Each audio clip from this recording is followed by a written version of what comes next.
In this video, I'm going to show you how to teach your dog Slam Sit to walk calmly on a loose leash, even around tough distractions like other dogs. I'm Ken Steep, and welcome back to McCann Dogs.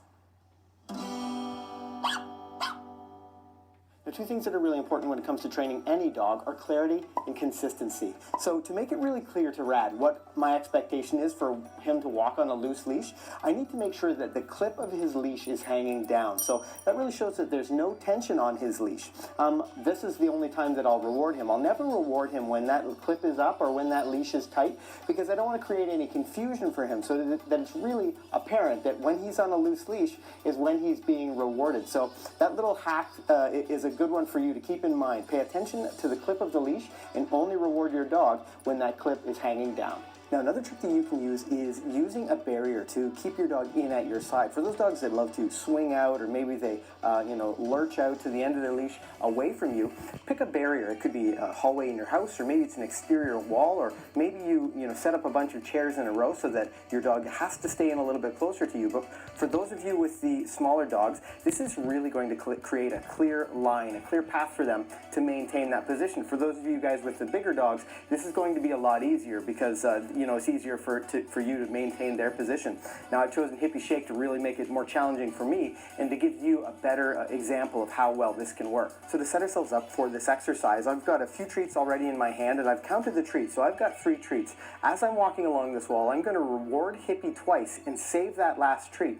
With that last treat, I'm actually going to lure Hippie into a sitting position. So at no time am I rewarding her for being out of position, and I'm also not allowing her to make a choice to charge ahead of me when I run out of treats. I'm making it really clear that when I ask her to let's go, which is going to be our healing term, that it means stay in at my side until I release you.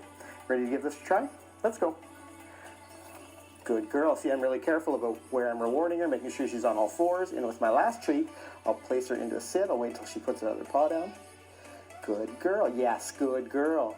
Now, you see, I kind of weighted her out a little bit. I wanted to make sure that she understood that she was only going to be rewarded with all 4 feet on the floor.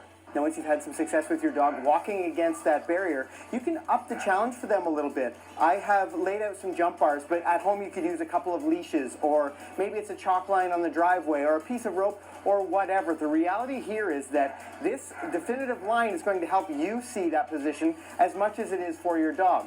So once you've had some success with the barrier walking, you can give this a try with a little line on the floor. So we're going to practice this the exact same way as the last time. I have 3 treats in my hand. Now, if you're using 4 or 5 treats, if your dog's being more successful, whatever the number is, it doesn't really matter. But just keep in mind, when you're walking with your dog, when you're working on this maintaining position at your side, save the last treat for that beautiful sit in at your side. Let's give this a try. Okay, Hip, let's go. I'll reward her in at my side, 2 treats. I've got my last treat ready. I'm going to lure her into a sit. Wait till all 4 on the floor. Yes, good girl. She did a really nice job of moving into that sitting position. Sometimes we're our own worst enemy when it comes to teaching our dogs to walk calmly on a loose leash. If your dog really wants to go somewhere, for example, Brad really wants to go over to the agility arena, which is something that we do every night, and easy buddy, easy buddy, easy buddy, stop pulling, easy.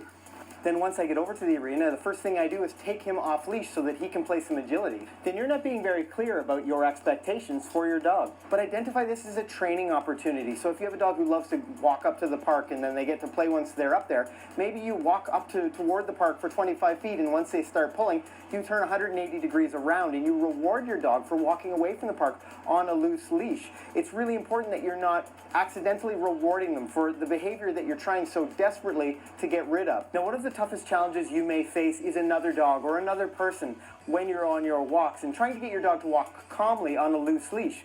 Now, the key here is to be proactive rather than reactive. Rather than waiting to see what your dog does when you encounter those people or that other dog, you need to be proactive and give them something to pay attention to you for.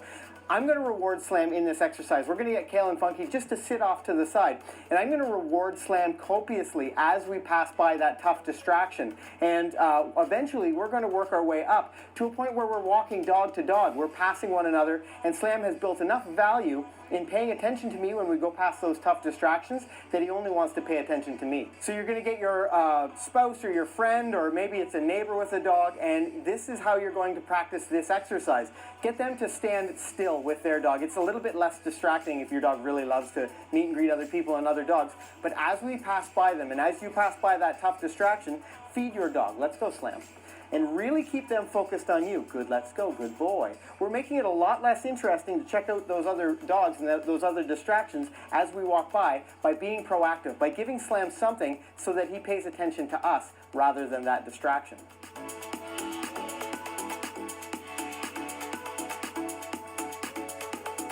So the next way we're going to challenge our dogs is by walking them by one another. But you can see we've got the dogs on the outside of us. We're going to make it a little bit easier and a little bit more likely for them to be successful by keeping them on the outside as we pass. So let's give this a try. Let's go.